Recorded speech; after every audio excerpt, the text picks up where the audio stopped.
Broadcasting from the business capital of the world, this is the Podcast Business News Network. Welcome back to the show. We are joined here by our performance coach and friend to talk more about savoring our lives. And that's what she does best. As a mom, as a coach, as an author, she's here guiding people. And today we're going to talk about why your need for control is really holding you back and how to finally find that peace. So savorlifewithdiana.com. Tell us a little bit about who it is you are and what you do. Although I already know you for a long time now. I'm excited because she's awesome. And thanks again for sharing us and stuff on social media. I appreciate that. Yeah. Thanks for having me here, Jill. Yes, my name is Diana Bejasa. I'm a life coach, a speaker, and my mission is to help driven professionals achieve their ambitious goals without sacrificing their health or their personal life. And I combine my 20 years of experience thriving in high-stress, male-dominated professions, along with science-backed strategies to help us achieve what it is that we want, whether it's in 15 minutes or in a month. Awesome. Well, thank you so much for being here again. And we're going to talk today about why your need for control, you say, is holding you back. Could you share a little bit about this? Yeah. Well, if you're anything like me, maybe you think that being in control of work, of decisions, of success, of life really is like part of success. It's like we've worked hard. We've overthought every single meticulous little detail, planned for every possibility, and maybe even believe that it's our fear that's keeping us sharp. But that's not the truth. It's not what is. Well, because sometimes fear can keep you on your toes, right? Fear can keep you above the water. But what is it really doing to you then? Fear is an essential part of achieving our goals and dreams because it's an indicator that our goals and dreams are outside of our comfort zone. And that's important for our growth. So fear is an essential part of our growth and our evolution, but it's not something that we want to actually result in us like kind of using that coping mechanism of a need for control. That need for control, that response to fear, isn't actually protecting us, it's holding us back. Thank you. Thank you for that. And we overthink sometimes, right? Or a lot of times. Yes. Oh my God. I literally sometimes, I know what it feels like to be like crafting a message like a billion times, running it into ChatGPT, like, what about this small edit? What about that small edit? And thinking that like, if I just say the exact perfect words or if I just write the exact perfect email, like that's going to make all of the difference. But a lot of times, I'm guessing you can relate, Jill. Like you've like spent too long writing a message or something like that before. Always, I think a lot of times I do, and too much. Yeah, overthinking doesn't give us confidence; it steals our clarity and our time. It's a time drainer. And our time. Oh my gosh, and our time.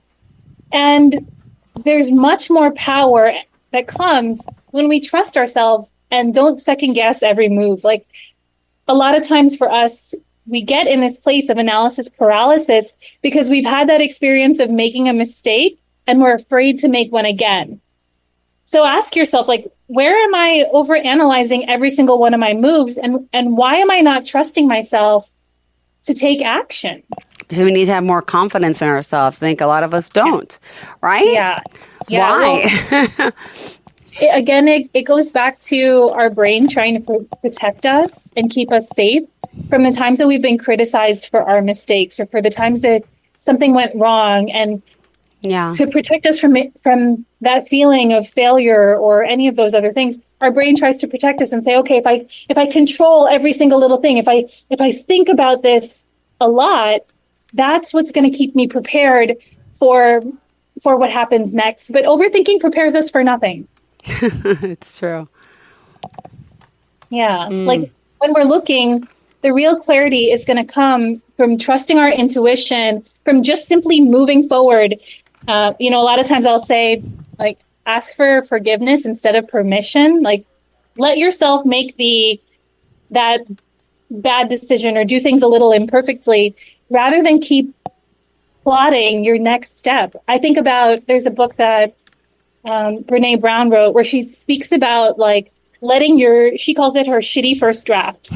She says, like, just let the shitty first draft go, right? Because once you let that go, once you put it out into the world, then you know that every step from there is simply going to get better and better and better. No. I think that there's a lot of power in just allowing ourselves not to overthink things before we put something out into the world, so that we feel this level of preparation that we're prepared enough, and just saying, like, I am enough right now. I'm going to put this out knowing that as soon as I do, something even better can be born from that. But sometimes people aren't as positive as me. They're feeling down. You got to instill that, right? In them. How do you work with someone that's doubtful of themselves, right? And their own achievements? Yeah. That reminds me a lot about Carol Dweck's book on the growth mindset. I don't know if you've had a chance to read it, but she talks about how when we place a lot of focus on results over on the process or on the growth, it leads to a fixed mindset. So when we're overly focused on getting the result perfect, we actually limit ourselves, because obsessing over the details, it doesn't create perfection. It only magnifies our doubts. Have you ever had that experience, Jill, where like you want something to be perfect and it just makes you self-doubt more? Always. It's like a lot of what I do, and I'm trying not to instill that on my kids because it drives me crazy. Planning parties for the kids, trying to make it perfect, and I'm just like, why? And then like the moment goes and it's like, oh my gosh, I wish I spent more time really in the moment, enjoying all my family and company than worrying about every little detail and pointing out what went wrong. Yeah, exactly. Like we end up wishing that instead of focusing on perfection, we focused on the present moment. Yeah. And I think that a lot of times, like perfection is really what makes us human. And when we try to project this image of perfection, it's that fear of imperfection that's stopping us from making the progress that we really want. Well, you also mentioned, go ahead. Oh, no, go ahead. About, was it control, right? A lot of us then become a little too controlling, guilty of this, and want to control every little aspect of every little detail. And is it really that we're bad people, or we're just using that as a security blanket to cover up for our own overthinking? It is absolutely that security blanket. So if you think about with a child, right, what their security blanket does for them, it's this object that they hold on to, right? Thinking like, if I hold on to this, then I'm safe. Yeah. If I hold on to this, then I'm safe. And it's the same idea for us as adults when it comes to control. We think, if I hold on to control, then I'm safe. So we use it as this means, this mechanism, as this reaction to fear. If I just can control everything, that's what's going to keep me safe. But control isn't strength. It's a security blanket for the fear, right? And the real peace that we're looking for is going to only happen when we let go of what we can't change. So rather than looking to control, I look at, where can I release? Where can I release what's holding me down? Where can I release what is no longer serving me? What is it that, like, where is it that I'm trying to control something that in the grand scheme of things really doesn't matter? Like when you were talking about a party, right? Like so many times, we're almost conditioned to care about like every detail. Like, do the plates match the napkins and the forks and the spoons or whatever? Or, is this menu cohesive and are the right people mingling? Like, it's like, there's so many little details. Mm-hmm. And when we just allow ourselves to trust, like, I'm enough, then we're not so worried about everything showing up perfectly, because we just know, like, this is going to be a great party for our kids. And we get a chance then to really step back and enjoy the moment, because nobody is going to remember the details of the china or like, the tablecloths or anything. What they're going to remember is how you showed up to make them feel. Mm-hmm. True. And if you, want to be heard, if you want to express yourself and you want people to show up for you, it's like, and you want people to genuinely like you, right? You got to calm down. That's what I think. Yeah. I think about my wedding, right? So when I got married, it happened to be like the way that my parents chose to raise me was they were like, you're going to pay for your wedding. You're going to make this investment. So one of the places where I chose to cut costs, but also kind of align with my environmentally friendly side, was I was like, okay, I'm going to use compostable spoons and forks and plates and stuff like that. And my mom like freaked out. She was like, what? Like, you're not going to have like proper silverware and glasses and all these different things. And I was like, no, like it's not really a priority for me. Right. And again, I think that's the key. It's like, we want to exert control where we think it truly matters, but we have to let go where we realize it really doesn't. Yeah. So when I let go of that detail, right, like my mom is freaking out, but nobody remembers. Like I mentioned to other people after our wedding, like, yeah, we used compostable plates and silverware. And they were like, you did? I don't even remember. Because nobody else cares. Nobody else cares about that. We're the only ones who care about that.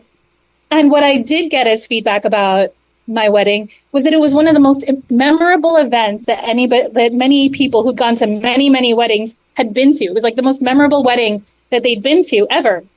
And it wasn't the silverware that they remembered.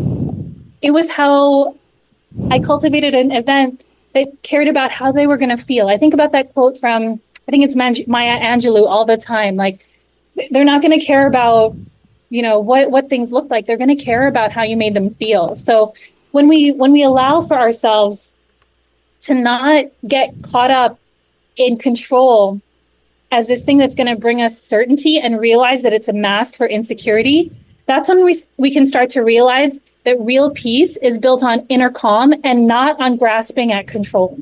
Mm-hmm. Well, how do we grasp to work with you? Yeah, so you can find out more about working with me on my website, savorlifewithdiana.com. That's SAVOR Life with Diana. You can also, one thing I think that's really powerful is to actually check out my chronic stress masterclass, which is available also on my website, where I really get into like, where is stress kind of taking over? Where is this desire to control everything really keeping you stuck in that survival mode? Because trying to control everything, it's not the solution. Real freedom is going to only happen for us when we learn how to flow. Trying to control is us putting ourselves in a cage. Mm-hmm. Yeah. Well, we want to break free from that cage. We want to live a happy, joyful life's freedom, and to feel good about ourselves. And, when it comes to, I guess the word is, what's the word you just used? Well, it was control, but not like the fear of failing, I guess, right? It's the limiting beliefs. When you limit beliefs, how does that affect you and your body and your future? When you're so caught up in yesterday's failure, you can't bring tomorrow's success because you're looking back at what happened instead of looking forward where you really want to go. And have you ever tried to walk when you're looking backward, Jill? No, I'm trying now. I'm not walking, but I'm trying. It's impossible. Yes, you're not moving forward. And even if you are trying to force yourself forward while looking back, you're more likely to trip. Yeah. And it's the same thing with that fear of failure. Fear of failure is us looking back at our past. When fear of failure is driving us, it's chaining us to yesterday's mediocrity. So the only greatness that we're going to find in the future is going to happen when we dare to go beyond fear's limits. When we start to think, instead of, oh, what if I fail? What if I succeed? What if I knew I couldn't fail? And when you're able to take steps like that, I invite you to ask yourself as you're listening, if I knew I couldn't fail, what's a step I would take right now? What would you do differently? What would you do today? And who would you be a year from now if you began to choose courage and confidence looking forward instead of staying chained and looking back at your past? Gosh, there's so much I would change, but we all have regrets. Oh gosh, but you can't change it. So move on. Regret. I know. Right.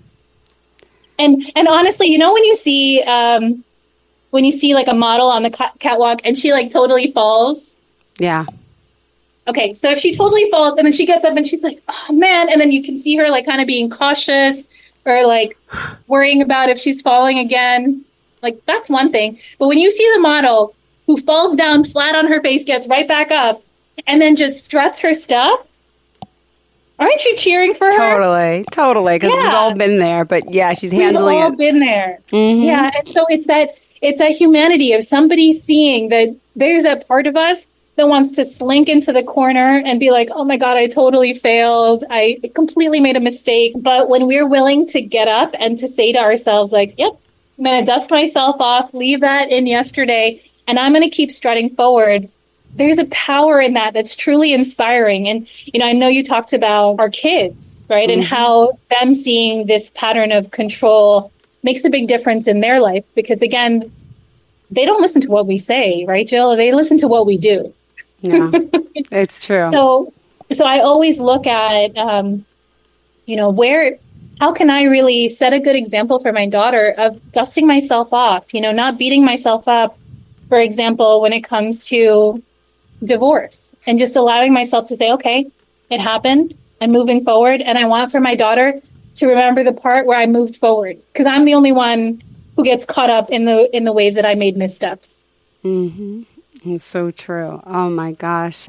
And yeah, as parents, they learn from us. We are like their example. Everything we do, they're like little, they like suck everything in and up, right? So it's like everything you do, they're going to learn it from you. And so then you're going to wonder, where'd they get that from? Oh gosh, that's from me. Did I do that? Do I do that? Uh-huh. I yell like that. Uh-huh. Yeah. Why do you like that? Oh, because Mama yells like that. Yes. Guilty. Yeah. And again, all we can do is let go of who we were and keep moving forward, because being busy and in control, it doesn't mean that we're productive. We often get caught up in that trap, but it actually just really means that we're stressed. Yeah. Real productivity is focus. It's not frenzy. Mm-hmm. So when we're able to embody that, not just for ourselves, but for our kids, for the people watching us, for the people we care about, that's how we can be more focused on creating impact than this illusion of control. Mm-hmm. Well, walk us through this. You're working with people, walking them through this pattern, to break these patterns, to break this cycle. But how long does it take to actually start changing, to really start breaking patterns and developing new ones? And, I love that question, Jill. So a lot of times my clients come, they may be in their 40s or 50s or 30s. And so they have 30 years of this conditioning and this pattern, like you were saying, these limiting beliefs that they've embedded and these habits that they've built over decades. And literally in months, because I'm using, I'll explain it in a second, but literally in months, they experience a transformation. They experience the loss of the weight and the judgment and these beliefs that they'd had for years. And that's not something that happens like once or twice with my clients. That happens all of the time. And it's not me. Mm-hmm. What it is that, I mentioned earlier, like I use science-backed techniques to really help my clients experience that transformation in months and minutes. And one of those things, you can actually learn a lot more about it. You can experience it for yourself in my masterclass. But it's about using a science-backed tool for not just relieving the stress that we're feeling that leads us to want to control, but also actually beginning to reprogram our brain so that we're not thinking and reacting out of survival mode. It's really giving ourselves, I think we talked about this a couple episodes back, but like our brain really craves calm, mm-hmm. right? It really it craves, and it thinks that, okay, if I just control all these things, if I hold them in place, that's what's going to keep me calm. Mm-hmm. But holding is only more tension and stress. And what we need to do is figure out, okay, where can we release the stuff that doesn't serve us anymore, that we really can't control, and focus on the stuff that we can control. Because there are components of our results of any situation that we can control. And I think it's much more important for us to realize that, like, it's not about that pattern of overwork.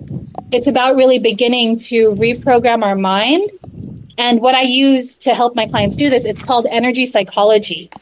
So these are techniques that were developed by a clinical psychologist named Dr. Roger Callahan back in the 1980s. And I'm a math and science nerd, right? Like I came from banking. I came from like a very, I think I mentioned last time I went to Stuyvesant, which is a math science high school in New York City.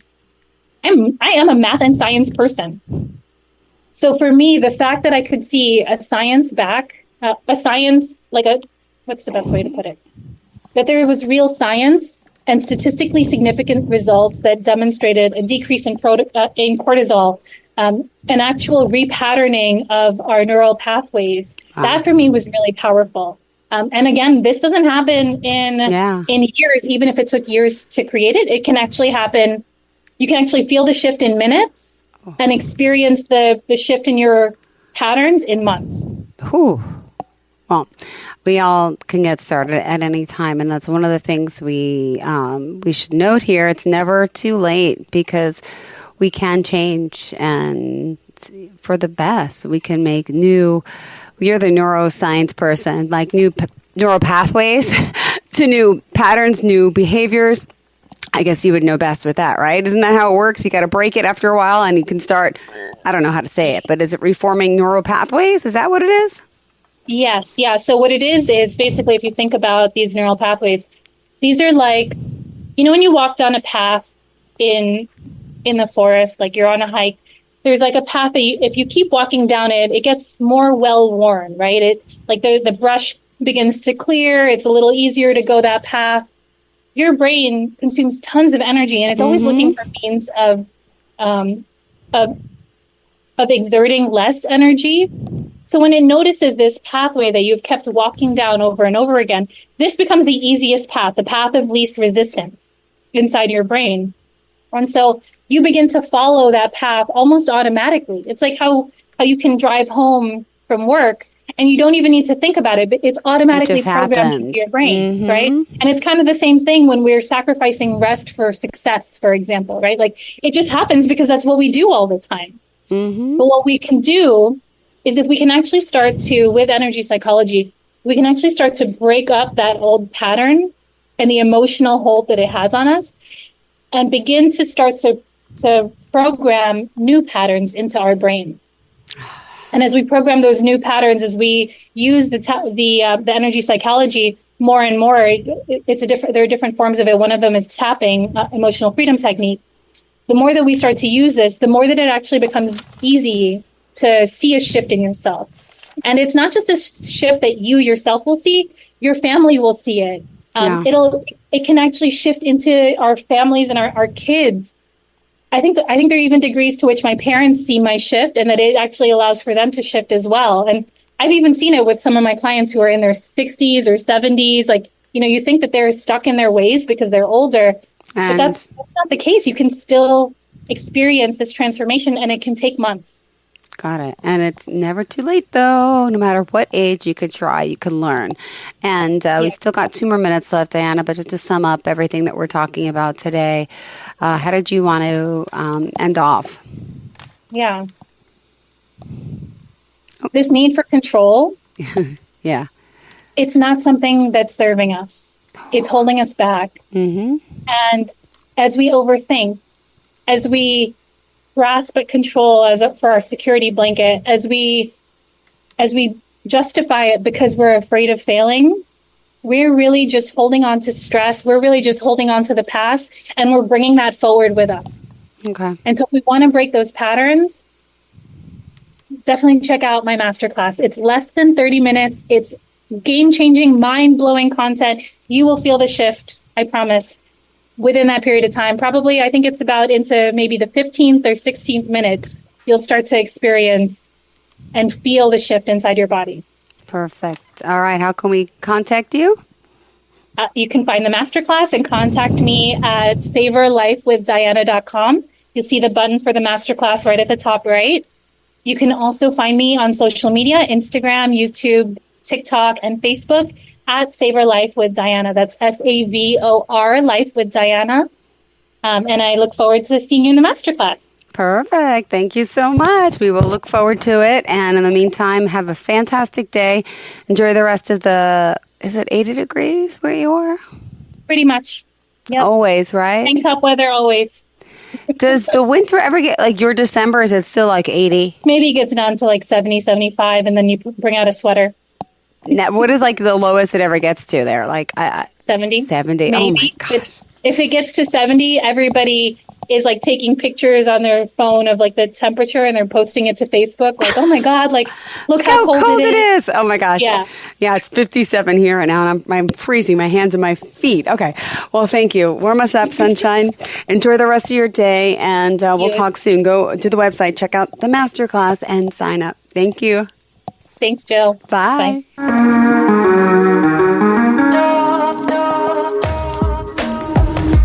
Broadcasting from the business capital of the world, this is the Podcast Business News Network. Hi, this is Terry Crews, actor, former football player, game show host, father of 5, and all-around big dude. I'm also an expert on drama. I know all kinds of drama. There's the good kind that comes with having a house full of kids. There's the bad kind like season-ending injuries. There's the necessary kind like having an agent in Hollywood. And there's silly drama like the drama around my percolating pectorals. And then there's the drama you can skip. Skip the drama that comes with not having your high school diploma or equivalency. Find free adult education classes near you and finish your high school diploma. Visit finishyourdiploma.org. Or text diploma to 97779. Message and data rates may apply. Reply stop to opt out. That's diploma to 97779. And leave the drama to actors like me. Brought to you by the Dollar General Literacy Foundation and the Ad Council.